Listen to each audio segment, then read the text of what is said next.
Preparados para la clase de la 1:30 de la tarde. Estamos estudiando los grupos de crecimiento espiritual, serie 2, y esta sería serie 2, paso 12 de 13, o sea, ya estamos, en una semana terminaremos esta serie 2, y la clase que nos corresponde para el día de hoy va a ser acerca de la familia. Muy bien. Señor, gracias por tu palabra, porque a través de ella crecemos. Sigue bendiciendo nuestras vidas y que podamos crecer en la gracia y conocimiento de esta palabra. Nos unimos delante de ti con un corazón dispuesto. Tu palabra dice que a un corazón contrito y humillado tú no desprecias, Dios. Muchas gracias por bendecirnos a través de ella. En el nombre de Cristo Jesús. Amén. Bien, saludos. Andrea Pérez, Blanca Galeano, Elvira Pérez, y bueno, y ahí se nos están uniendo otros hermanos. Entonces el tema que tenemos en esta tarde es acerca de la familia. Voy a hacer las 3 preguntas que siempre hacemos en nuestros manuales. La responsabilidad principal del esposo será amar a su esposa. ¿Falso o verdadero? La conducta respetuosa de la esposa puede ganar al esposo para Cristo, ¿sí o no? Y aunque los padres no sean creyentes, uno siempre debe respetar a los padres, así que los padres no sean creyentes. Bueno, desde el punto de vista de las Sagradas Escrituras, el hogar cristiano es un centro de apoyo y protección. Y el objetivo que se tiene a través del hogar debe ser la protección mutua. Y esa protección mutua entonces tiene que ver con atender las necesidades que tienen los miembros del hogar, ¿cierto? Necesidades como cuáles. Las necesidades materiales son una de ellas. La necesidad de formar a los hijos en lo que necesitan para enfrentar la vida, ¿cierto? En cuanto a conocimiento, hay varias cosas en que se aprende, ¿cierto? Se aprende recibiendo el ejemplo, pero también se aprende cuando uno recibe conocimiento. Esa es una parte del conocimiento transmitido como tal, otra con el ejemplo, y esas vivencias que tenemos juntos, entonces nos van a alimentar para nosotros tener herramientas y enfrentar la vida. Es la base.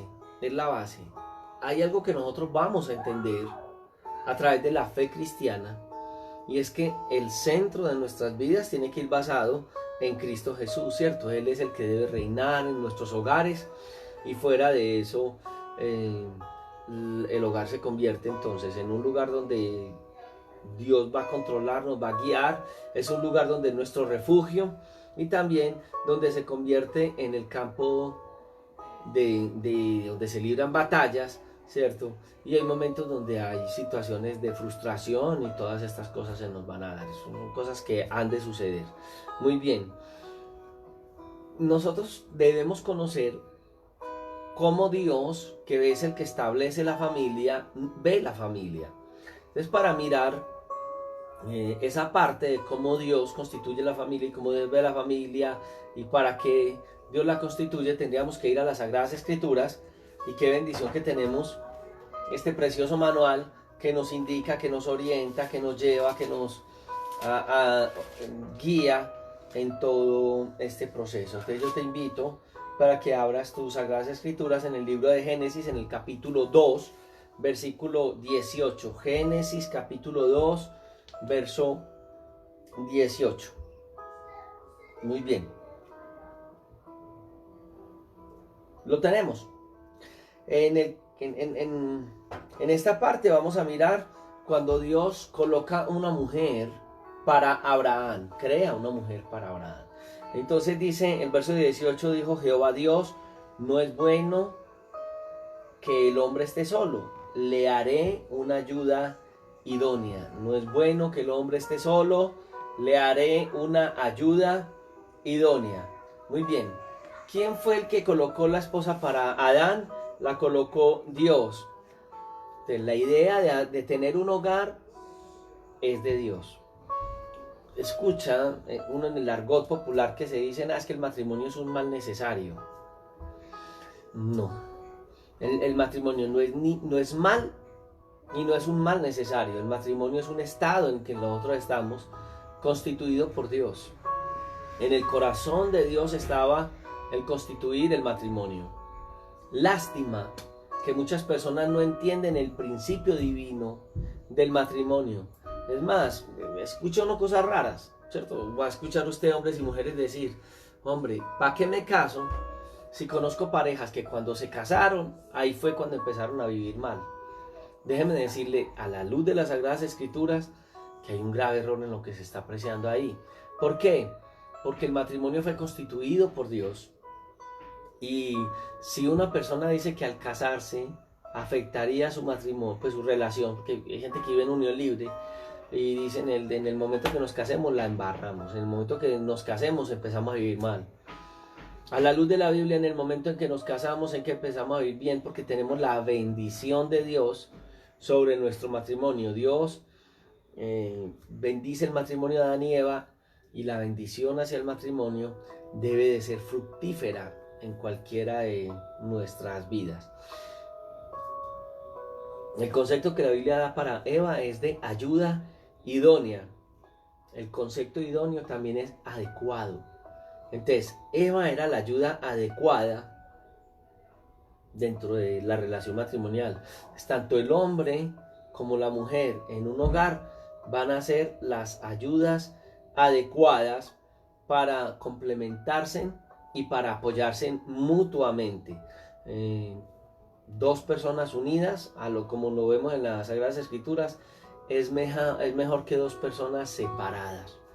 En las Sagradas Escrituras vamos a encontrar en ese capítulo 2, verso 24 y verso 25, en la constitución del matrimonio. Voy a ir desde el 23. Y dice, dijo Dios entonces a Adán, dijo entonces Adán, esto es ahora hueso de mis huesos y carne de mi carne. Esta será llamada varona, porque del varón fue tomada. Muy bien, aquí lo estamos mirando. Y fuera de eso, entonces vamos a mirar que dice, por tanto dejará el hombre a su padre y a su madre y se unirá a su mujer y serán una sola carne. Y dice que ambos estaban desnudos, Adán y su mujer, y no se avergonzaban. Muy bien, entonces aquí nos está colocando una posición muy clara acerca de el matrimonio. Dejará el hombre a su padre y a su madre y se unirá a su mujer y serán una sola carne. Una de las dificultades que yo veo en sociedades como las nuestras, yo estoy ubicado en Antioquia, es esa situación de esos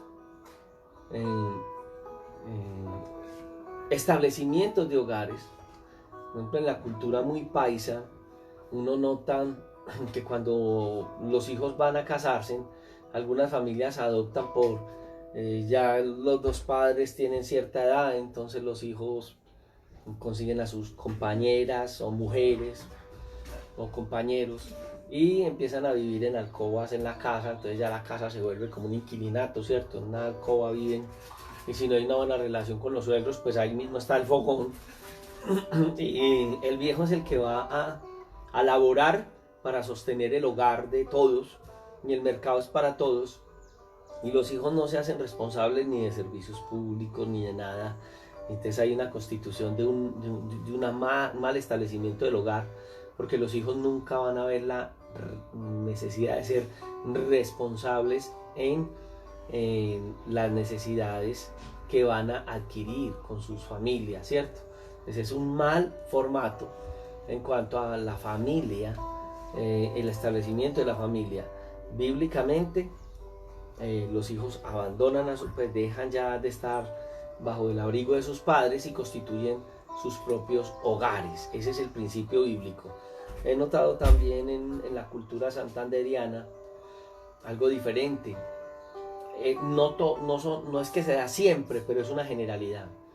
Entonces, en aquel lugar, cuando un hijo ya tiene responsabilidad, edad de responsabilizarse, ya sus propias madres, porque allá hay más como un proceso más como de la fuerza del hogar es la mujer, más matriarcado, y entonces uno va a ver que la mujer le dice a los hijos, bueno, ya estás trabajando y en adelante la cuota mensual será esta, y el día que no des la cuota mensual, pues ella le coloca su maleta en la puerta y dijo, hasta aquí llegaste.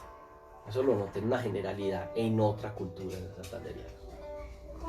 Realmente, a la luz de las Sagradas Escrituras, quien constituye un hogar, como dice la Sagrada Escritura, debe de independizarse de sus padres, y uno nota que es muy complicado cuando un hombre cuando constituye un hogar en el seno de su familia. Va a ser difícil para ella, y todo lo que ella haga a su suegra no le va a gustar. Y lo mismo sucedería si él va a vivir a la casa de su suegro, ¿cierto? Va a haber una dificultad. Hierro con hierro se aguza mejor, dice la Escritura. El hombre debería establecer su matrimonio independiente del hogar de sus padres o del hogar de los padres de ella, para que tengan esa posibilidad de que juntos formen una relación de hogar y ese concepto de idoneidad empiece a formarse, ¿cierto? Dejará a su padre, a su madre, y se unirá a su mujer y serán los dos una sola carne. Y en el caso de Adán y Eva, pues dice la Biblia que estaban desnudos y no se avergonzaban de eso. Entonces, es muy importante aprender este primer principio que le ha traído a muchas parejas dificultades por no haberse independizado desde el principio. No es fácil para una pareja comenzar solos. Yo me casé muy joven. El mes siguiente cumplía 21 años.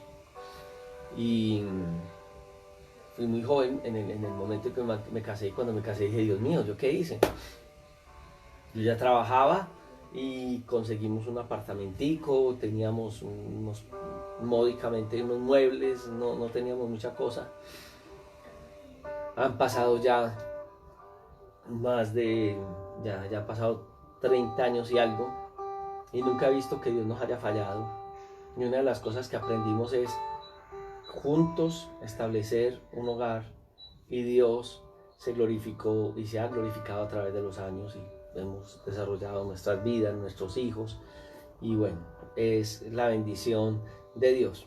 Muy bien, entonces ese es un principio. Muy bien, cuando habla de que serán una sola carne, está implicando que los dos van a ser un solo ser. Va a ser una unión de dos personas, no una unión de tres personas, ¿cierto? Entonces es una unión de dos personas, y estas dos personas van a formalizar entonces su propio hogar para aprender el uno del otro. Si se viven con terceras personas, el hogar no va a tener forma. La pareja no van a tener una buena forma. Las cosas van a caminar con muchas dificultades. Por eso bíblicamente debería ser así. Y algunas culturas lo harán, pero las dificultades que uno va a ver a nivel sociológico se dan. Y cuando estudia uno los pueblos, se da cuenta que más temprano que tarde, en los pueblos se hace eso. Aún en las tribus indígenas, ellos hacen su propio, y una de las cosas para vivir aparte es construir su propia morada para que ambos vivan juntos. Es algo que tiene que darse. Otra de las cosas que tienen que darse en el matrimonio, pues es la unión, la intimidad, ¿cierto? La intimidad es parte de lo que es la relación de una pareja. Por eso la pareja no debería de sentirse mal. Recuerdo el caso de una pareja que llegaron al Señor. Ellos venían de una vida de prostitución, ella de una vida de robo, y ellos se unían. Y se unían, ya él traía del robo y ella de lo de la prostitución, y por la noche eran pareja. Cuando ellos conocen del Señor, entonces ellos empiezan a pedirle al Señor que sea el que guíe su hogar. Y parece algo raro porque él se dedicó como al Señor de una manera se dedicó al Señor, pero no fue muy orientado en un comienzo. Entonces para él, cada que ellos iban a intimidar, él después de la intimidad se arrodillaba y le decía al Señor, perdóneme porque he pecado, porque para él era un pecado la intimidad de ellos dos, ¿cierto? Cuando Dios bendice el matrimonio, y en la misma escritura dice crecer y multiplicado. Entonces no debe ser una cosa que nos avergüence, que nos alejen, sino que es parte de lo que el Señor nos ha dado, y por eso dice crecer y multiplicado. Entonces, después de una relación de una pareja vienen los hijos. Un buen consejo a una pareja que se casan, es que aprendan a conocerse en primero. ¿Te imaginas una relación de pareja donde no hay en una primera instancia un tiempo de conocer el carácter de la otra persona? Y al conocer el carácter de la otra persona, pues entenderla y bueno, no solamente conocer el carácter de ella, sino mirar si en la voluntad de Dios está esto, y cómo saber si es la voluntad de Dios. Pues hay varias formas de saber si es la voluntad de Dios, ¿cierto? Uno, las dos deben ser temerosas de Dios. Hay conceptos bíblicos que no os unáis en yugo desigual con una persona que es un incrédulo, que no ha creído en el Señor. Ese es un principio. Pues un creyente no debería, bíblicamente no debe casarse con una persona que no es creyente, porque van a tener dificultades en todas las áreas. Dificultad en el temor de Dios, dificultad en las costumbres que van a tener, dificultad en la educación de los hijos, dificultades en principios de organizar los hijos. Fuera de eso, a uno de los dos les va a gustar las cosas más seculares que las espirituales, y a la otra persona le va a gustar más las espirituales. Ya cuando vengan los hijos, ¿cómo van a formar los hijos? ¿Cómo los van a instruir? Entonces son una infinidad de cosas que se van a dar. Entonces debe ser primero que los dos sean creyentes. Otra es que las dos personas dentro del carácter sean caracteres que se complementen, porque si los dos tienen un carácter fuerte, tiene que uno de los dos tener el carácter fuerte y el otro no, para que la pareja como tal tenga todo un desarrollo. Al orarle al Señor, el Señor va a través de la palabra dar instrucciones de esto. Nosotros como pastores siempre antes de casar una pareja damos un proceso mientras se dejen de orientación a las Sagradas Escrituras de lo que es el matrimonio, y a través del propósito que tenemos en la orientación es que la gente conozca si son complemento y si sus caracteres y su vida sí corresponden, para que al casarse, en vez de ser un campo de batalla, sea un lugar donde se glorifique al Señor. ¿Te imaginas que una pareja se une y tengan unos caracteres bien difíciles, y en medio de esa lucha que están teniendo ellos dos como pareja, vengan los hijos en medio de un campo de batalla? Sería un poquito dispendioso, ¿cierto? Eso es importante, que los dos tengan, haya el Señor organizado esta parte y ellos dos se entiendan para formar entonces un hogar y empezar a venir los hijos. Hasta que no esté complementada esta parte, los hijos van a venir, y si llegan antes de tiempo, vendrán y quienes están unidos tienen dificultades, vendrán a un campo de batalla y habrán muchas luchas en el hogar. Bien, en el caso ya de la pareja como tal, hay unos mandatos de Dios, especialmente a nosotros los esposos, en la relación matrimonial. Vámonos para el libro de Efesios, capítulo 5, verso 25. Efesios, capítulo 5, verso 25. El texto dice: maridos, amad a vuestras mujeres, así como Cristo amó a la iglesia y se entregó a sí mismo por ella. Aquí hay una valia, una regla, hay una medida muy alta, y es amar a la esposa como Cristo amó y se entregó por la iglesia. Entonces ese es un principio para nosotros los maridos: amar a la esposa de la misma manera, imitando como Cristo amó y se entregó a la iglesia. Versículo 26, para santificarla, habiéndola purificado en el lavamiento del agua por la palabra.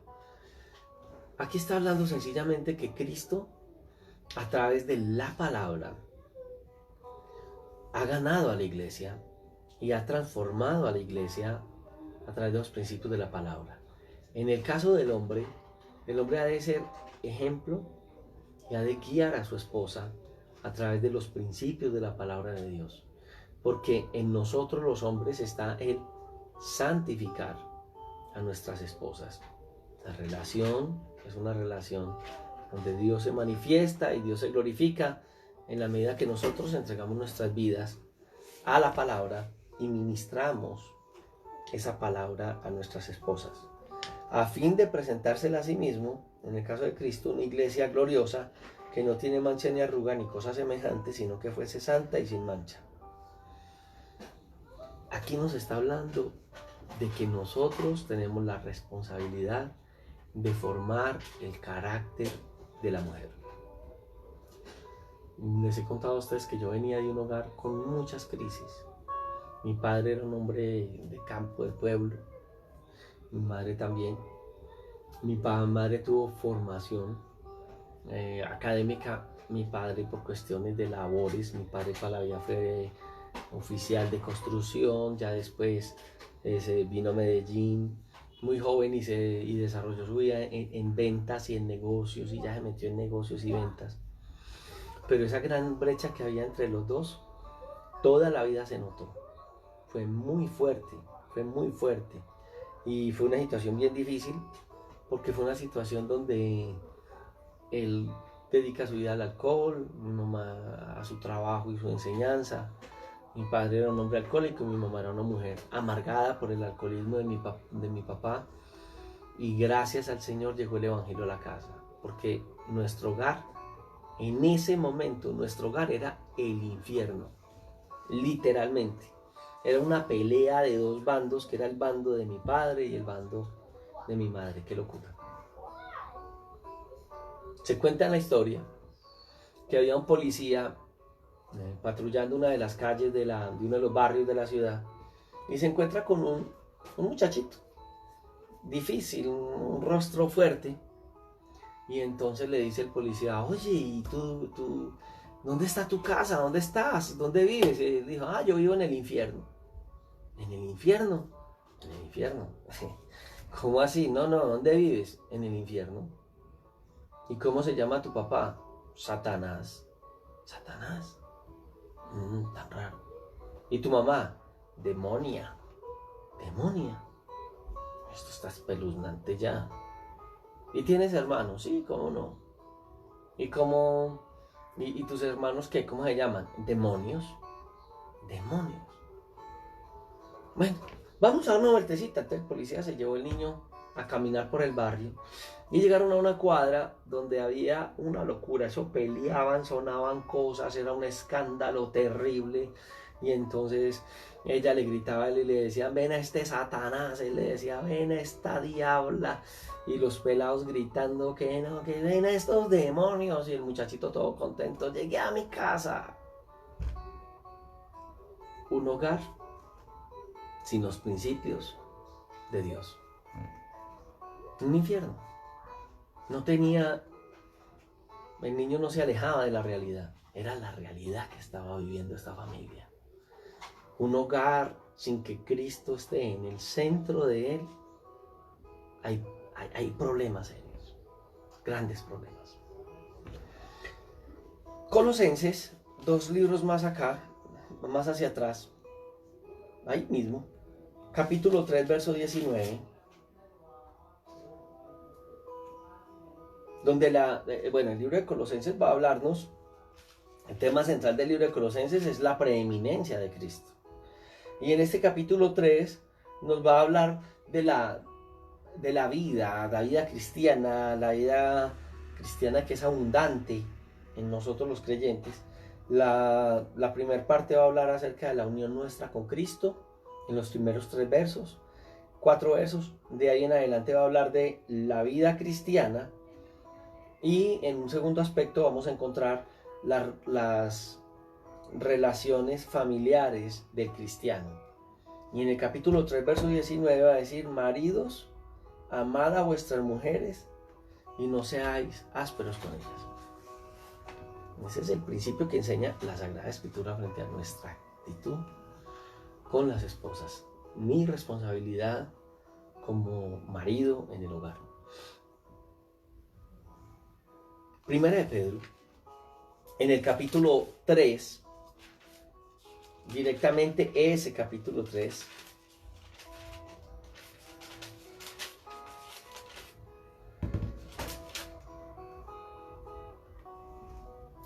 bueno, el capítulo 3 de Primera de Pedro va a hablar acerca de la vida piadosa en el hogar y en la iglesia. Y en los primeros versículos, yo voy a leer el 7, dice: vosotros maridos, porque viene hablando acerca de las mujeres, viene hablando acerca de la conducta de ellas en esta parte, pero ya en esta dice, ya habla del marido, desde el versículo 7 dice: vosotros maridos, igualmente vivid con ellas sabiamente, dando honor a la mujer como a un vaso frágil y como a coherederas de la gracia de la vida, para que vuestras oraciones no sean estorbadas. En nuestra vida y nuestra relación en el hogar va a afectar nuestra relación con Dios, va a afectar nuestra oración. Un hombre decía: la única persona en el mundo que es capaz de jugar con mis controles y desubicarme es mi esposa.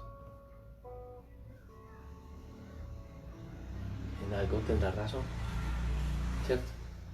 Pero mire que hay una posición que está colocando el texto.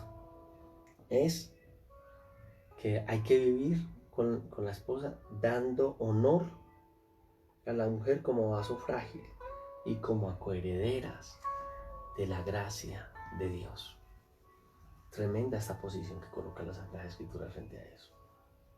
Ahora, yo te hago una pregunta en este momento, querido hermano. ¿Sientes que estás cumpliendo con estas 3 responsabilidades? La que vimos en Efesios, la que vemos en Colosenses y la que estamos viendo en Primera de Pedro. Tal vez tú me dices: no, pastor, realmente hay unas áreas donde debo mejorar. La pregunta es: ¿en cuáles? ¿Por qué no lo tienes en cuenta? No lo anotas en un papel para que lo puedas tener presente en tu vida. Hay un ejemplo que nos está colocando aquí, y es el ejemplo que está colocando es el de Cristo, un amor para su iglesia. Y bíblicamente es el modelo que nos está representando para seguirlo nosotros en nuestro diario vivir. ¿Qué tipo de amor Cristo tenía para su iglesia? ¿Y qué tipo de amor es el que nosotros tenemos hoy? O de relación en nuestras vidas. Muy bien, eso en cuanto a los esposos, y las hermanas están ahí. ¿Sí vio? Vea, escuche. Ahora le va a tocar a usted, hermana. Entonces, hermano, dígale a ella: vea, ahí viene lo suyo también. No, el objetivo no es echarnos puya, el objetivo es crecer. Bien, Efesios igualmente, porque los dos textos están relacionados. Entonces vamos a ir al texto de Efesios, capítulo 5, donde estábamos hace un momentico, en el verso 33.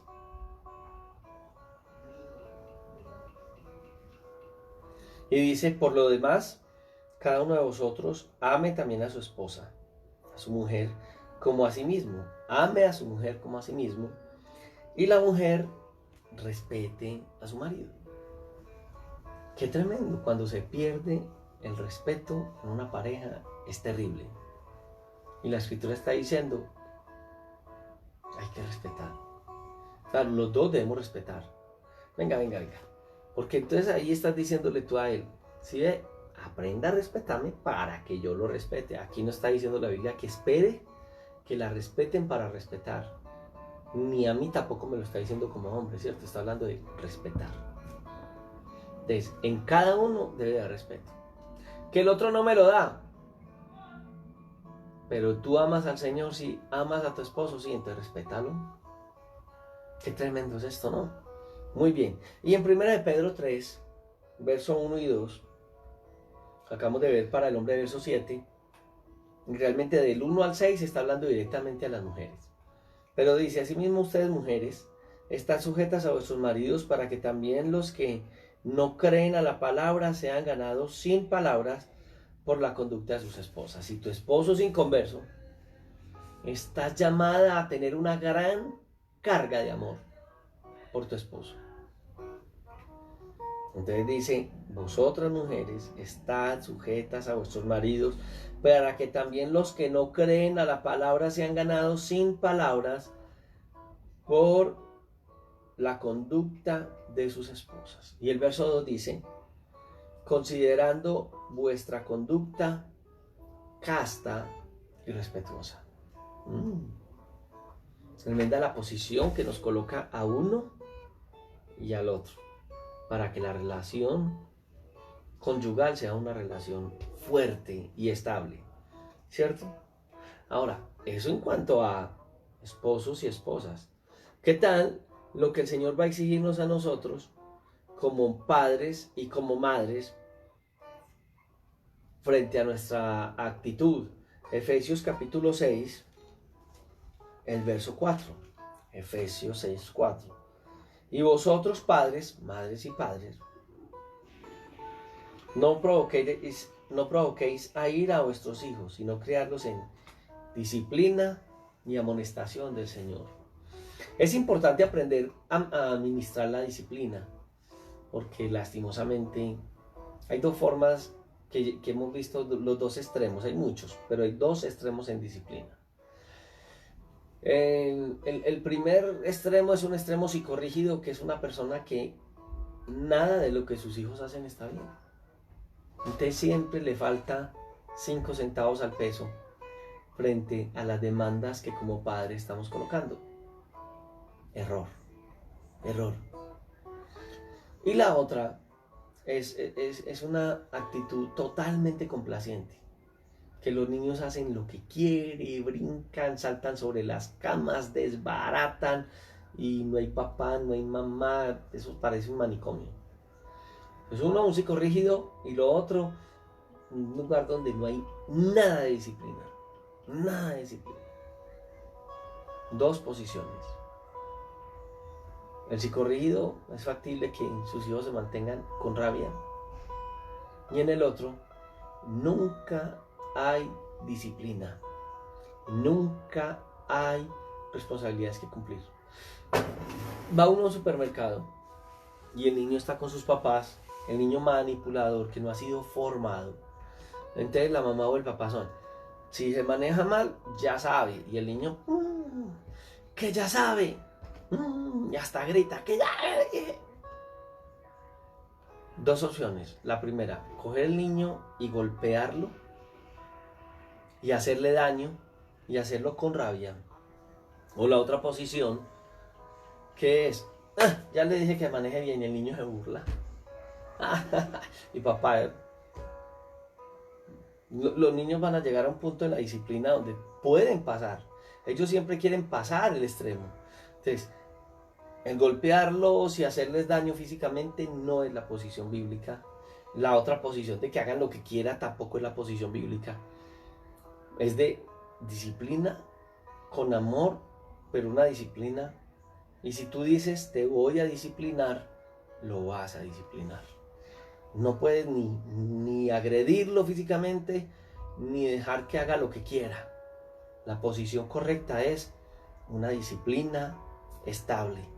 Y lo otro, en la relación de padres, es aprender a disciplinar los dos bajo los mismos condicionamientos. Y ahí hay un problema. Recuerdo que cuando mis hijos empiezan a crecer, yo permanecía en la calle trabajando, y yo llegaba y delegaba en mi esposa responsabilidades. Entonces, cuando yo llegaba a mi casa, en una época que empezamos como a sentir la necesidad y fuimos donde tuvimos que sentarnos juntos, entonces yo llegaba y mis hijos me decían, ay, hola papi, ¿qué más? ¿Qué? nos deja salir a montar bicicleta, así como nos salían con sus bicicletas. Y mi esposa, yo entraba a la cocina y ya estaba, ¿qué pasó? Yo los había disciplinado. Pero yo ya los dejé salir. Entonces cuando yo ya volví decía, no me están haciendo caso, porque yo digo eso y ellos dicen, ahora viene mi papá, espera y verá que mi papá viene. Entonces me tocó aprender y la relación de nosotros también tendió a dañarse en ese momento. Entonces cuando yo llegué, empecé a llegar a la casa y ellos, papi, ¿qué tal cosa? Bueno, espera un momentico, voy a hablar con su mamá. No, pero ¿para qué va a hablar con ella? Pues para saber cómo se han manejado y qué disciplinas tienen. ¿Qué pasó? Que ella nos dijo que no saliéramos antes. ¿Para qué me está pidiendo permiso a mí? Entonces de ahí en adelante voy a hablar con su mamá. Entonces ya cuando yo llegaba a la casa, nunca más me volvieron a pedir permiso si estaban bajo disciplina, porque ella y yo nos habíamos puesto de acuerdo en la disciplina de ellos. Entonces, por un lado, ellos entendían que si estaban bajo la responsabilidad de mi esposa, ella tenía la autoridad que yo le había delegado a ella, y esa autoridad que ella tenía es como si yo mismo les hubiera colocado la disciplina. Principios bíblicos que estamos viendo a través de las Sagradas Escrituras en este tema de discipulado, que es la familia. ¿Qué demanda Dios de nosotros como padres? ¿Qué no debemos de hacer y qué sí debemos de hacer? Entonces no debemos exasperar a ira a nuestros hijos. Muy bien. Una pregunta. ¿Qué cree usted en su actitud hoy que exaspera a ir a sus hijos? ¿Por qué no piensa por un instante? ¿Qué puede estar haciendo usted hoy que exaspera a ir a sus hijos? Hay que cambiar, hay que mejorar, hay que tomar decisiones frente a esa forma como estás criando a tus hijos en el día de hoy. A los hijos hay que dedicarles tiempo. Los hijos no están ahí y ya. No, vaya, vean televisión. Váyase, bueno, en este tiempo ya no, pero váyase para la calle. ¿Quién cría a nuestros hijos? ¿Bajo qué principios se están criando nuestros hijos? Importante saberlo, ¿cierto? Muy bien. Deuteronomio capítulo 6. Es lindo esta parte de Deuteronomio. Y una de las cosas que uno observa en el pueblo de Israel son esos valores y esos principios que ellos adquieren alrededor de los principios de las Sagradas Escrituras. Y por eso los principios de las Escrituras son importantes. Yo quiero mostrarte dos cosas. Hay alguien que llama de apellido Martínez, y este hombre de apellido Martínez, José Martínez, es especialista para hablar acerca de nuestras culturas, el trabajo de hombre como machista de la mujer, y me gusta mucho en alguno de los materiales que él, creo que es machismo, un material que habla sobre el machismo del hombre, habla sobre cómo fue conquistada Latinoamérica. Entonces él decía que en las culturas nuestras habían muchas cosas terribles dentro aún del culto a Dios, porque se da como la hipocresía. Recuerden que cuando los españoles vienen y conquistan las Américas, a quienes envían a conquistar las Américas fueron personas que estaban en la cárcel, y religiosos de una muy baja moral, que también sacan de las cárceles. Entonces cuando llegan a Latinoamérica enseñan una religión, primero que todo a la fuerza,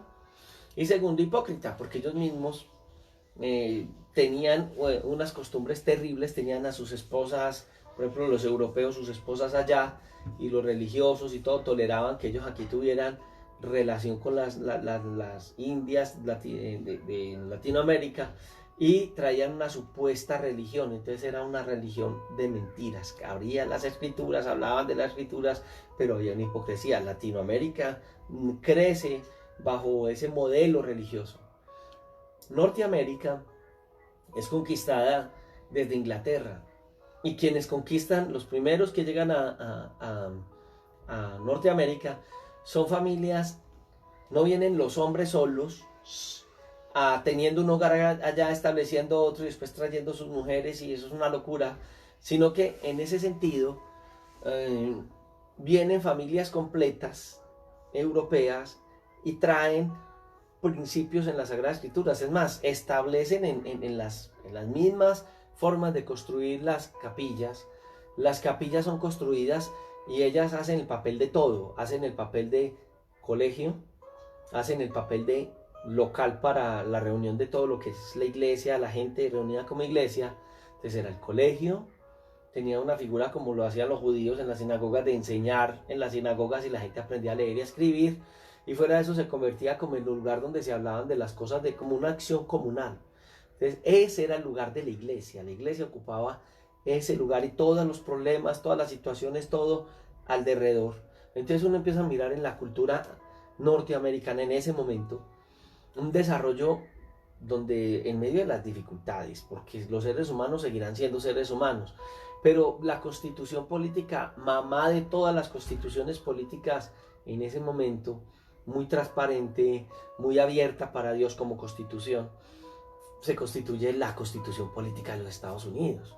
Entonces mire que hay unas bases, si podemos decirlo, en ese momento, ha cambiado mucho, el mundo ha cambiado, los norteamericanos, sus hogares han sido destruidos porque han violentado todos esos principios morales y de acercamiento a las Sagradas Escrituras que en algún momento les convirtió en una gran nación en ese entonces. Y es la lucha que hoy tienen de esa moral y a veces de esa doble moral, ¿cierto?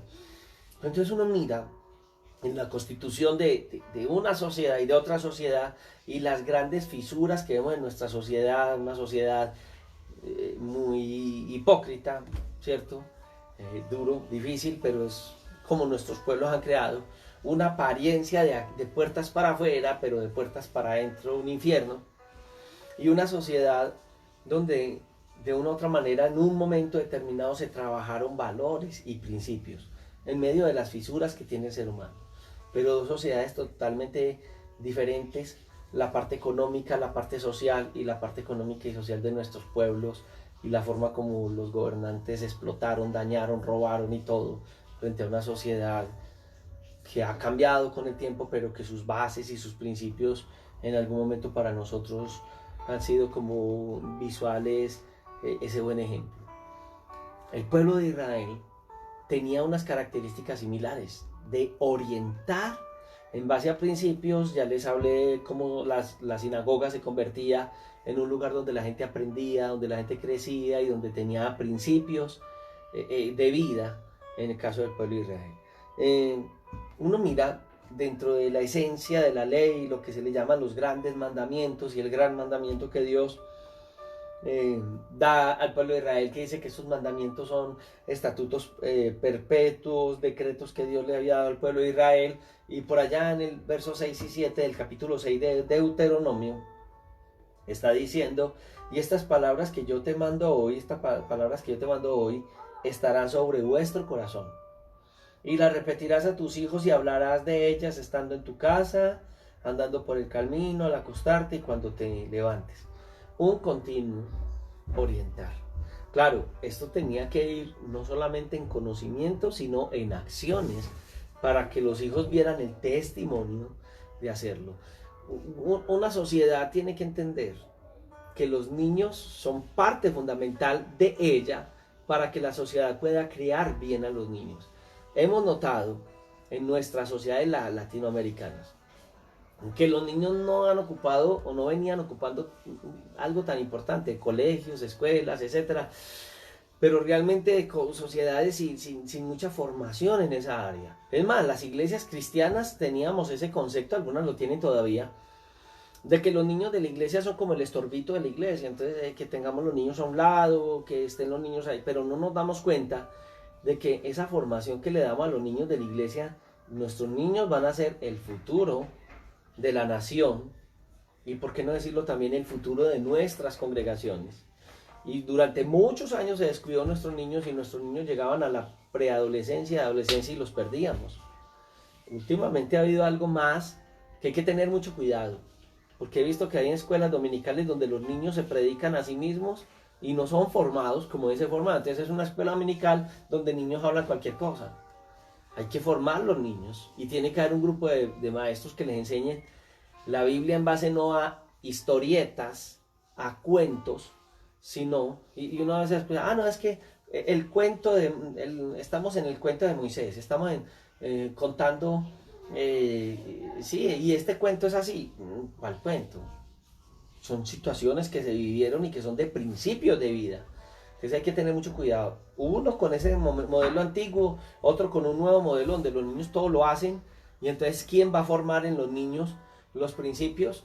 Y encontrar en la Biblia principios. Me llama mucho la atención que cuando empezamos este proceso de cuarentena, las maestras de la iglesia estaban enseñándole a nuestros hijos ideología de género en base a Génesis capítulo 1, 2, 3 y de ahí en adelante. Principios bíblicos, principios de vida, a aplicarlos a la vida como deben ser. Entonces Dios a ellos les instruye de esa manera, y estas palabras que yo te mando hoy están en tu corazón, pero las transmitirás a tus hijos a levantarte cuando camines, o sea, el testimonio, el ejemplo, ¿cierto? La ilustración aquella, papi, ¿por qué caminas así, me haces tropezar? ¿Cómo así? Si es que ellos siguen nuestros caminos. Por allá Dani Berríos cantaba una canción y decía, yo quiero ser como tú, porque mi hijo, porque él quiere ser como yo. Qué bien, importante. Entonces, es necesario que nosotros entendamos algo. Hoy estamos aprendiendo cosas, nos venimos aplicando con nuestros maestros de escuela dominical en esta época, y gracias porque nos llegó esta situación de cuarentena, porque hemos ido aprendiendo que nuestras familias están conformadas por papá, mamá e hijos. Y el sacerdote del hogar debe ser el papá. Bueno, si él no es creyente o algo, la mamá podría ayudar en esta parte, aunque debería ser el papá, porque nuestros hogares deben de volver a principios como este. Y este principio hay que aplicarlo. El devocional familiar debe ser algo que hoy debe marcar. En el caso nuestro, en la iglesia, estamos entrenando padres para que, y es el proyecto que estamos trabajando ahora con la superintendencia de escuela dominical nuestra, porque entonces debemos de formar padres para que nuestros padres formen los niños. Nosotros enseñamos la responsabilidad, orientamos y entramos en ese proceso para que nuestras familias entonces entiendan, y en este proceso no solamente sea la dirección que hacemos los domingos en un programa de escuela dominical que tal vez ustedes han visto y que estamos apenas como concretando cositas en estas redes, pero es importante esa parte en base a principios y valores que la escritura nos está colocando. Muy bien, ahora en el caso de los hijos, ¿qué es nuestra responsabilidad hacia nuestros padres? En Efesios capítulo 6, verso 1 y verso 2, dice la escritura: hijos, obedeced en el Señor a vuestros padres, porque esto es justo. Honra a tu padre y a tu madre, que es el primer mandamiento, con promesa. Hermano, eso es una cosa real. El hijo que se maneja mal es el hijo que dura poquito. Y en nuestra sociedad antioqueña, que hemos visto muertos, sí que nos damos cuenta de que los hijos más manejados son los que se fueron primero. Un buen hijo es una bendición. Y es más, en nuestra cultura no bíblica, sino de nuestros pueblos, especialmente, bueno, aquí en Antioquia estoy hablando, puede que en otras partes del país también sea aplicable, se decía, mal hijo, mal hijo, mal marido, mal empleado, mal no sé qué, ¿cierto? Es una realidad. Entonces hay que aprender a respetar a nuestros padres. Bien, y que el Señor sea obrando en nuestras vidas y en nuestros corazones, para que en nuestros hogares, si estas cosas funcionan de acuerdo al principio bíblico, entonces podemos entender que vamos a tener hogares estables. Recuerda, el hogar es el núcleo de la sociedad. Una sociedad se compone de hogares. ¿Cómo vamos a transformar sociedades? Dígame, de cualquier manera. Dígame, sociedades las transformamos haciendo grandes cultos en masas. No. Montando muchas iglesias. Depende. La escuela dominical en las iglesias no nace en el Nuevo Testamento. La escuela dominical en la iglesia ni siquiera nace con ese concepto que les acabo de hablar, antiguo testamentario. La escuela dominical nace en la gran necesidad que un hombre ve que al venir las familias a las iglesias, los niños necesitaban ser formados y podían ayudarles en sus tareas, ayudarles. Entonces era una escuela los domingos, pero les enseñaban principios de la palabra de Dios, y eso ya se metió en las iglesias, y las iglesias desarrollan escuelas dominicales. Algunos hoy están haciendo con los niños la escuela dominical, pero es más de predicación y no de formación. Difiero de eso porque es que hay que formar nuestros hijos, hay que formar más que entretener. Tenemos que, para entretenerlos, ahí está la televisión, y están medios buenos y malos dentro de la televisión. Tenemos que formar, y la labor nuestra como ministros, como pastores, como iglesias, es formar. Entonces unos hogares bien formados le entregaremos a la sociedad unas familias formadas. Bien, pero el núcleo de la sociedad son las familias. Damos las herramientas a nuestras familias para que nuestras familias impacten a la sociedad. Y tenemos que enseñarle a nuestros niños los principios bíblicos como principios de vida.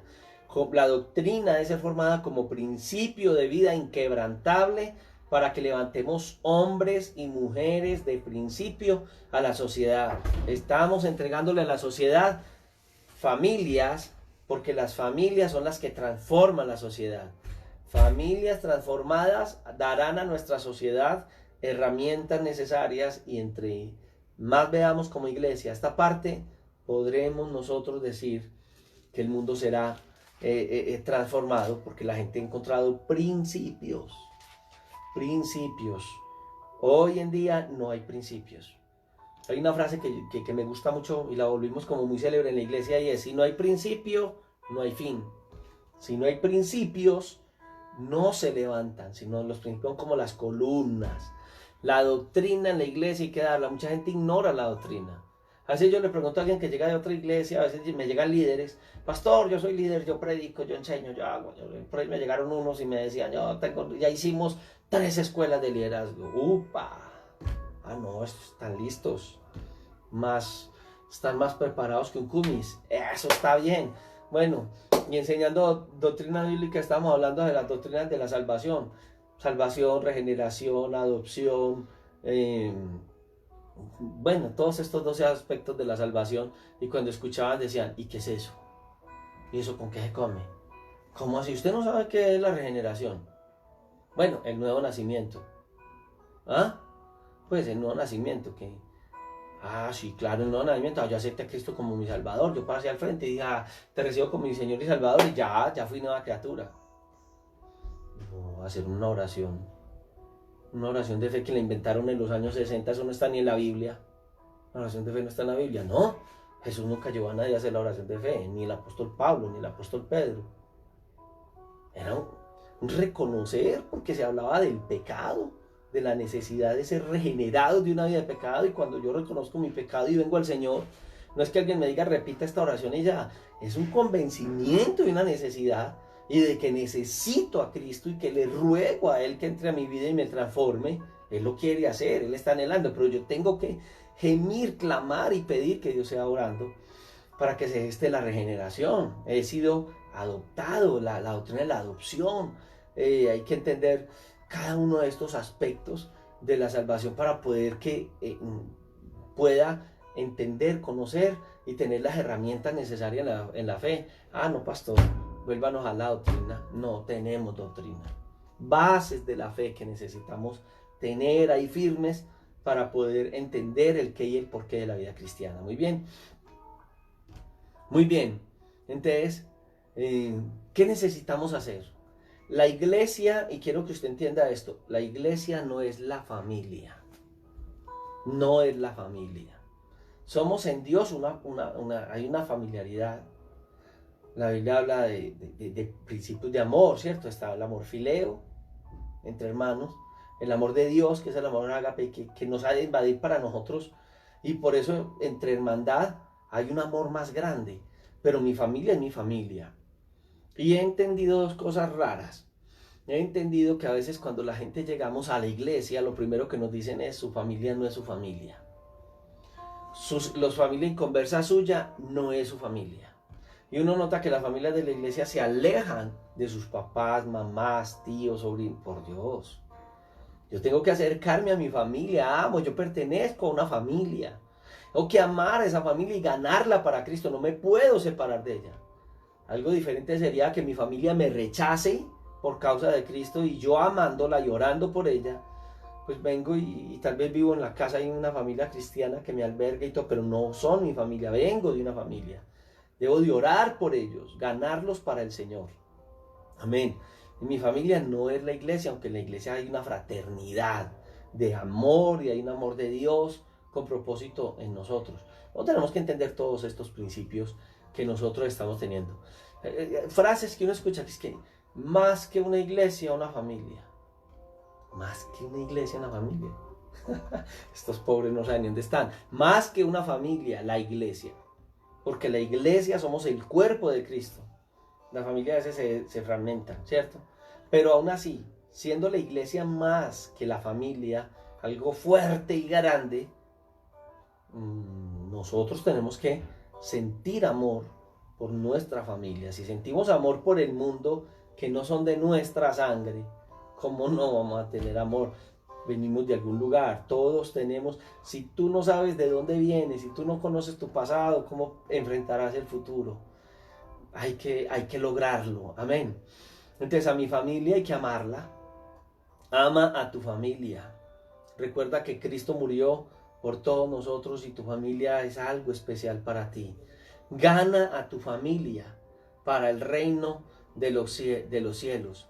Es más, al llegar al Señor, noto que a veces el creyente se aleja. Por ejemplo, la hermana creyente se aleja de su marido inconverso. El hermano que se convierte, la esposa inconversa pasa a ser como... Y él llega a su casa y ve a esta hija de Satanás, esta mujer que no tiene a Dios. Y la familia, y cada que llegamos donde la familia la acosamos, la acusamos, la sentenciamos. Ustedes son hijos del diablo, ustedes no tienen a Dios, reciban al Señor, porque ustedes son lo peor. ¿Alguien entenderá su situación de necesidad de Dios cuando le señalamos lo peor? Es verdad, somos pecadores, pero ¿cómo hacer que un pecador llegue al Señor? Con amor, acercándonos con amor. Hay que acercarnos a nuestra familia con amor. Amén. Entonces, hay que ganarlos. El apóstol Pedro, exhortando a las mujeres que tenían hombres inconversos, decía: exhorto a las mujeres a ganar a sus maridos inconversos por medio de una conducta respetuosa y pura. Ay, hermanos, qué importante es que nosotros entendamos que ganamos a nuestras familias con una conducta respetuosa. No, que es que ellos tienen que entender que si no se van a condenar, están en condenación, hijos de vuestro padre el diablo. Yo salgo a las calles y encuentro gente creyente. Yo una vez iba caminando y asistí a un lugar demasiado castigador a la gente, demasiado duro con la gente. Y recuerdo que iba una de las hermanitas desde la comunidad y me la encuentro en plena zona céntrica de Medellín y estaba hablándole a la gente y les decía: hijas del diablo, ustedes que están condenadas, ustedes borrachos, porque pasaba por unas cantinas y todo. Y yo pasé y yo, uy, no, esa no es la forma de ganar al mundo. Es verdad, están bajo condenación, pero uno bien condenado, bien mal, como cuando alguien está en las drogas, que todo el mundo lo señala, y pase alguien y te vas para el infierno, pobre drogadicto. Pues por Dios, yo necesito que alguien me diga: necesitas del Señor. Tú, si estás bajo condenación, sí, eso es normal, eso lo sabe. Necesitas saber cómo salir de esa condenación. Y cuando paso junto a esa señora, pasé como a la cuadra y me logra ver y me dice: ay, hermano César, qué bueno que venga y coja este megáfono y me ayude a predicar. Y yo: después hablamos. No, yo no insulto a nadie. Bien mal está la gente con el pecado para que la acabemos de derrumbar. No, no. La gente necesita el mensaje de salvación.